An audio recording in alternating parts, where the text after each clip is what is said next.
Hello, the chosen generation. It has been long. Hours, days, even minutes have elapsed since I recorded my video. But you and I knows that all goes well for those who have positive energy. The world is revolving so fast, so quick. And we all know that we are holding progress to a point of coming from the 3-dimension up to the 5th one. All what it means is that you and I has to change. We have to visualize the kind of life we are living in. Yeah, I am a Kenyan, born here, raised here, and I'm celebrating each and every of my movement in this country. But all is not well because our economy is not favoring the multitude. And that is why this hour I would appreciate you and I to engage in this topic, the topic that has caused multitude to be hopeless. In this topic, I try to visualize on how generation in my country, Kenya, have been classified, or we've been made or been forced to be in two groups.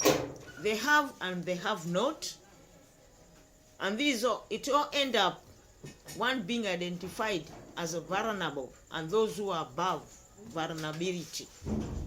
And all this was caused because the leaders we chose, they care less concerning their citizens. They don't want to create means and ways of narrowing the gap between the rich and the poor.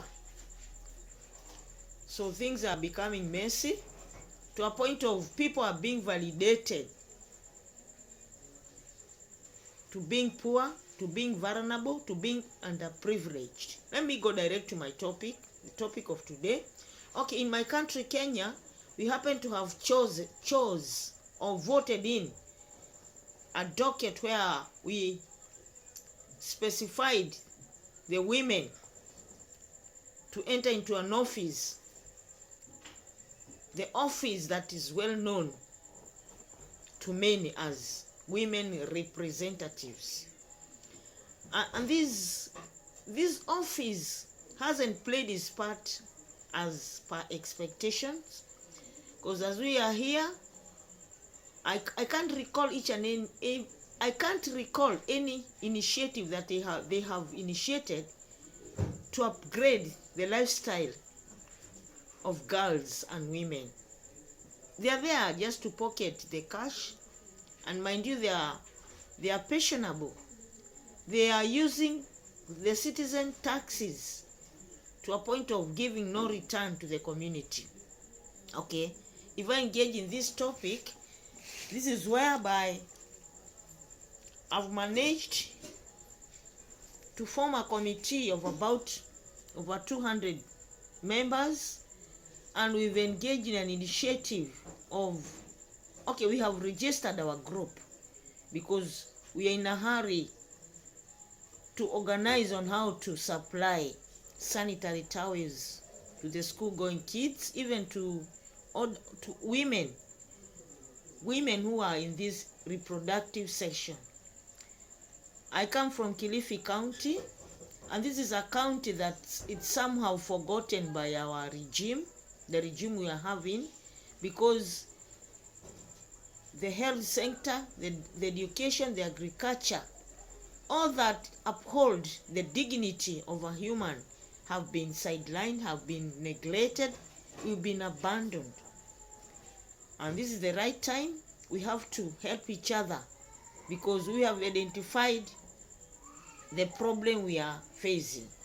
And as I have specified, if a girl, a school-going child, happen not to have these vital items, we all know that girls at an age of 12 years up to their menopause,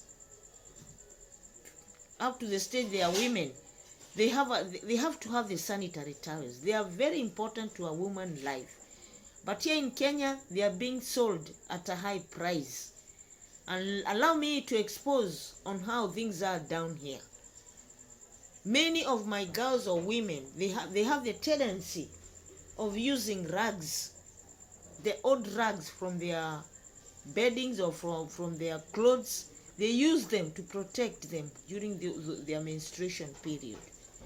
It's so messy because some of them go to a point of reusing them, so they have to wash them.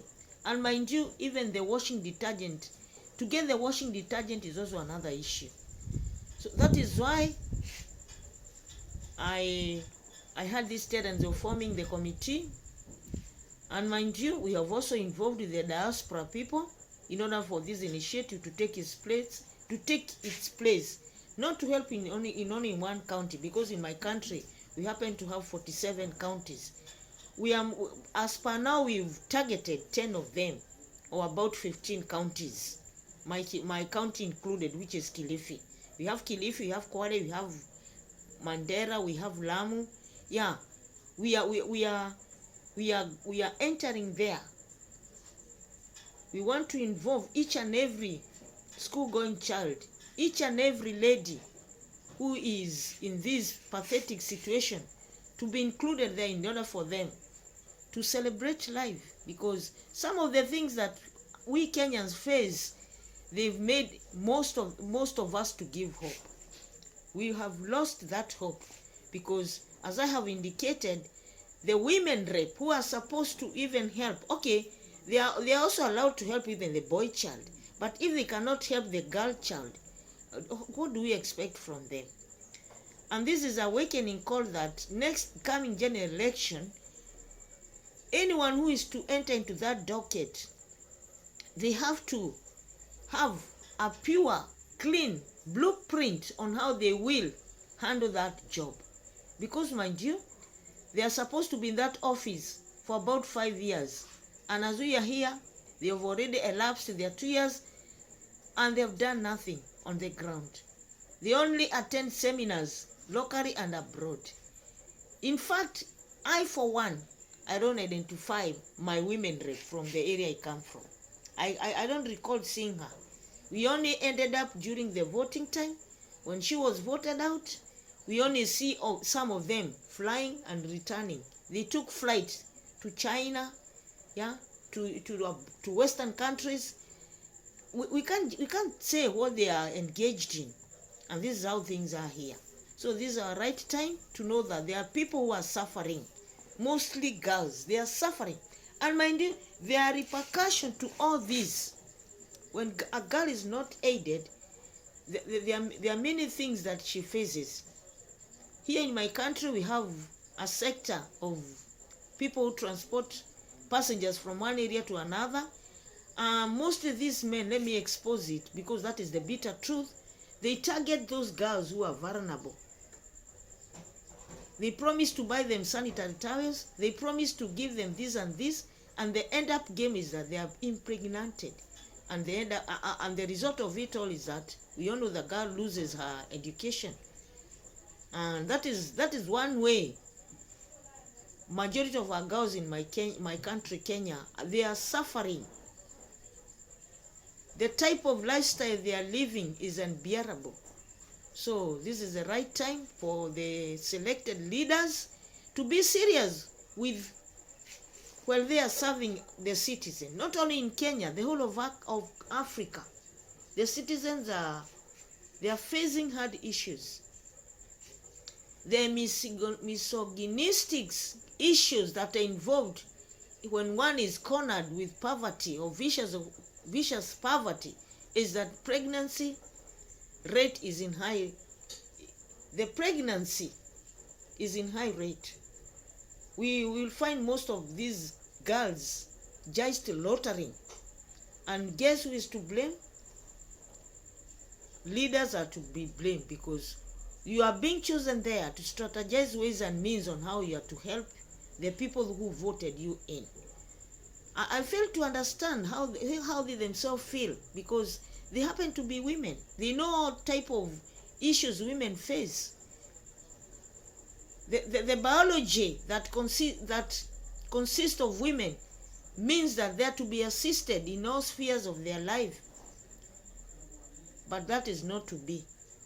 All what majority of women face is unaccountable for. We can't just visualize everything they face because it's pathetic, it's messy. And the equilibrium of it all is that we will have a generation that is not well learned, a generation that has no composure, a generation that has lost hope. So this is the right time for you and I to engage in issues that will uplift the living standard of each other. We have to be our brother's keeper or our sister's keeper. So sooner than later, I will return here and I'll give way forward on how we are to make better the type of initiative that I started.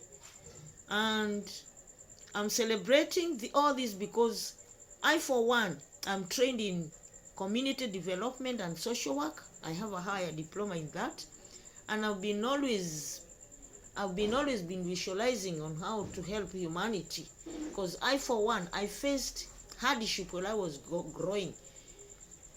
I wasn't far from what my fellow ladies are doing here, our performing.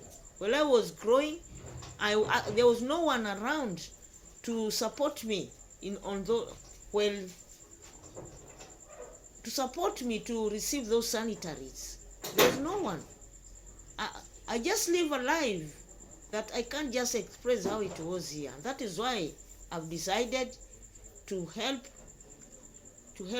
the girl child in order for them to progress on with their education, because this is the only way out one can come out of poverty.